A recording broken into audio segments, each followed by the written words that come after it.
Assalamualaikum warahmatullahi wabarakatuh. Hai anak-anak semuanya, apa kabarnya? Jumpa lagi di sini di video pembelajaran IPS dengan Ibu Liza. Anak-anak, kali ini kita sudah memasuki semester genap. Nah, kita akan melanjutkan materi IPS kita. Di semester genap, kita akan belajar bab 3 tentang keunggulan dan keterbatasan antar uang dan pengaruhnya terhadap kegiatan ekonomi, sosial, budaya di Indonesia dan ASEAN. Tujuan pembelajaran, setelah mempelajari uraian materi pada bab ini, kalian diharapkan mampu yang pertama, menjelaskan keunggulan dan keterbatasan antar uang, serta peran pelaku ekonomi dalam suatu perekonomian. Yang kedua, mendeskripsikan perdagangan antar pulau, lalu ada perdagangan antar negara, lalu kita menganalisis model penguatan ekonomi maritim dan agrikultur, lalu kita terakhir menganalisis pendistribusian kembali pendapatan. Nah, ini adalah tujuan pembelajaran kita untuk bab kali ini ya. Selanjutnya, peta konsep. Nah, ini adalah materi kita. Ya, anak-anak semuanya, yang pertama kita akan bahas nih, keunggulan dan keterbatasan antar uang dan pengaruhnya terhadap kegiatan ekonomi, sosial, budaya di Indonesia dan ASEAN. Di sini ada pelaku ekonomi. Lalu dari situ ada namanya perdagangan antar pulau, perdagangan antar negara, dan penguatan ekonomi maritim dan agrikultur. Yang kemudian ini, yang ketiga hal ini tentunya adalah tujuannya untuk peningkatan pendapatan nasional, lalu ada redistribusi pendapatan nasional, artinya pendapatan nasional itu dapat dirasakan oleh semua masyarakat, lalu terakhir tentunya kita akan mencapai namanya kesejahteraan masyarakat Indonesia. Anak-anak, ini adalah peta konsepnya. Lalu selanjutnya, untuk materi pembelajaran di bab 3 ini ada 4 subbab, yaitu subbab yang A tentang keunggulan dan keterbatasan antar ruang serta peran pelaku ekonomi dalam suatu perekonomian. Nah, di sini untuk materi subbab ini ada 3 materi pokok. Ibu akan membahasnya itu untuk subbab yang A itu kita potong dari materi yang 1, lalu minggu depan kita akan lanjutkan materi 2 dan 3. Lalu selanjutnya ada subbab yang B tentang perdagangan antar daerah atau antar pulau dan perdagangan internasional. Subbab yang C, penguatan ekonomi dan agrikultur di Indonesia. Dan terakhir subbab D, pendistribusian kembali atau redistribusi pendapatan nasional. Nah, anak-anak, untuk videonya kita akan mengupas satu persatu materinya itu per subbab. Ya. Nah, untuk minggu ini subbab yang A, Ibu akan membahas untuk materinya itu materi pokok yang 1 dulu. Yang 1 itu tentang keunggulan dan keterbatasan antar uang dalam permintaan penawaran dan teknologi. Minggu depan kita lanjutkan untuk subbab yang 2 dan 3. Lalu selanjutnya kita akan bahas subbab yang B, selanjutnya subbab C, dan selanjutnya subbab D, begitu seterusnya. Jadi anak-anak semuanya jangan lupa harus saksikan terus ya video pembelajaran ini. Oke, kita langsung saja untuk subbab yang A. Keunggulan dan keterbatasan antar uang serta peran pelaku ekonomi dalam suatu perekonomian. Jadi anak-anak semuanya, tidak ada daerah yang sanggup memenuhi kebutuhannya dari daerahnya sendiri. Hal itu disebabkan keragaman sumber daya antar daerah. Ada daerah yang kelebihan produk tertentu, ada juga daerah yang kekurangan. Dengan demikian, terjadilah namanya perdagangan antar daerah dan antar pulau di Indonesia. Aktivitas perdagangan akan terjadi melalui adanya kegiatan ekonomi.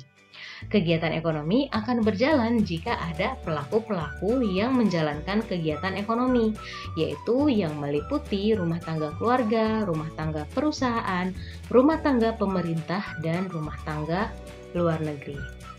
Dengan keunggulan dan keterbatasan suatu daerah yang disebabkan karena potensi daerah akan timbul namanya permintaan dan penawaran, serta perdagangan. Untuk pengembangan perdagangan diperlukan penguatan produk unggulan dari suatu daerah atau negara, seperti penguatan ekonomi maritim dan agrikultur untuk negara kita Indonesia. Pengembangan di 2 sektor tersebut akan meningkatkan pendapatan nasional. Lalu, pendapatan yang diperoleh suatu negara akan didistribusikan kembali untuk kepentingan masyarakat yang pada akhirnya akan meningkatkan kesejahteraan masyarakat. Jadi, inti materi untuk pada bab kali ini adalah yang pertama, keunggulan dan keterbatasan antar uang. Yang kedua, peran pelaku ekonomi. Yang ketiga, perdagangan antar pulau dan perdagangan antar negara. Lalu ada peningkatan ekonomi maritim dan agrikultur. Lalu pendistribusian kembali pendapatan nasional. Anak-anak lihat ya tadi, untuk yang sebelumnya itu ada beberapa kalimat yang misbold. Lalu ini ada inti materi, ini adalah keywordnya atau kata kunci untuk kita belajar IPS pada bab 3 untuk IPS kelas 8 ya. Nah, langsung saja kita masuk materi yang pertama tentang keunggulan dan keterbatasan antar uang dalam permintaan, penawaran, dan teknologi.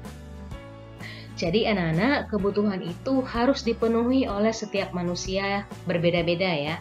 Nah, di kelas 7 ya, mohon maaf, di kelas 7 kita sudah mempelajari tentang kebutuhan manusia. Nah, kita tentu tahu ya bahwa kebutuhan manusia itu bermacam-macam dan selalu bertambah baik jumlah maupun kualitasnya. Coba anak-anak hitung berapa macam jumlah barang yang anak-anak gunakan setiap hari.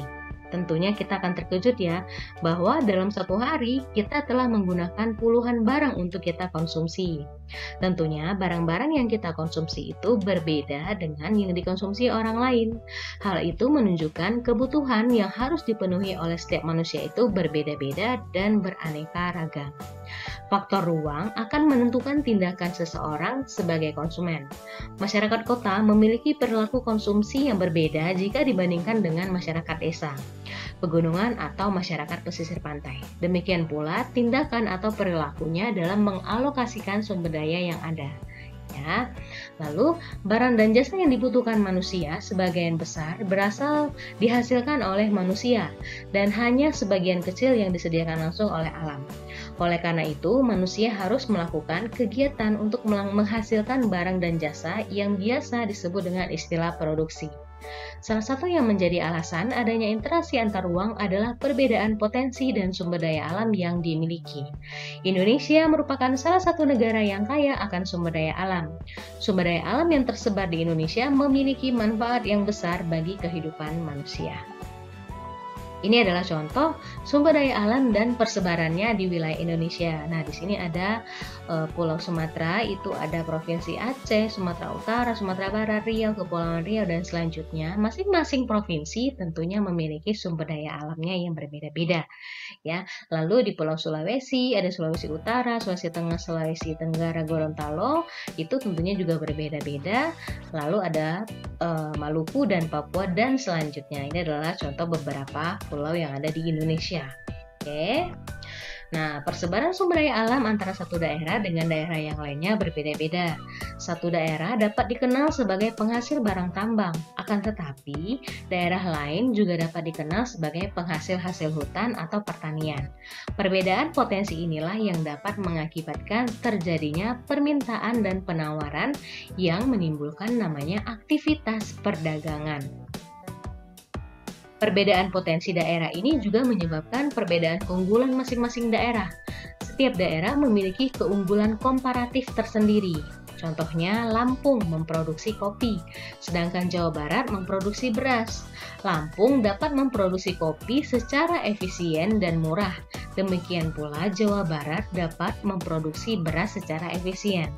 Dengan demikian, Lampung memiliki keunggulan komparatif dalam memproduksi kopi, sementara Jawa Barat memiliki keunggulan komparatif dalam memproduksi beras. Jadi anak-anak jangan lupa ya, ada aktivitas perdagangan sehingga menghasilkan kegiatan ekonomi yang semua itu dilakukan oleh pelaku-pelaku ekonomi. Nah, pelaku-pelaku ekonomi ini akan kita bahas di video pembahasan kita untuk minggu depan. Jadi anak-anak kesimpulannya, aktivitas perdagangan akan terjadi jika ada produk yang diperdagangkan. Untuk menghasilkan produk, perlu dilakukan kegiatan produksi yang merupakan salah satu kegiatan ekonomi. Kegiatan ekonomi akan berjalan jika ada pelaku-pelaku yang menjalankan kegiatan ekonomi. Nah, Miss kasih di sini kata kuncinya untuk materi minggu depan. Ada pelaku-pelaku ekonomi, yaitu rumah tangga perusahaan atau produsen, lalu ada rumah tangga keluarga atau konsumen, lalu ada rumah tangga pemerintah, lalu yang terakhir ada rumah tangga luar negeri.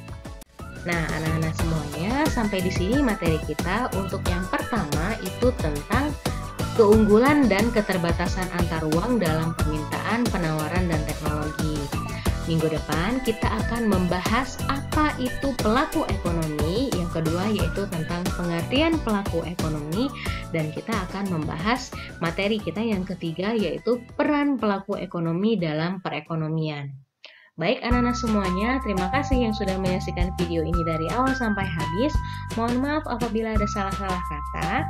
Anak-anak semuanya, jangan lupa yang belum subscribe, di subscribe, like this video, komen, dan share. Lalu nantikan video-video pembahasan materi IPS minggu depan. Oke semuanya, sampai jumpa. Thank you, goodbye. Wassalamualaikum warahmatullahi wabarakatuh.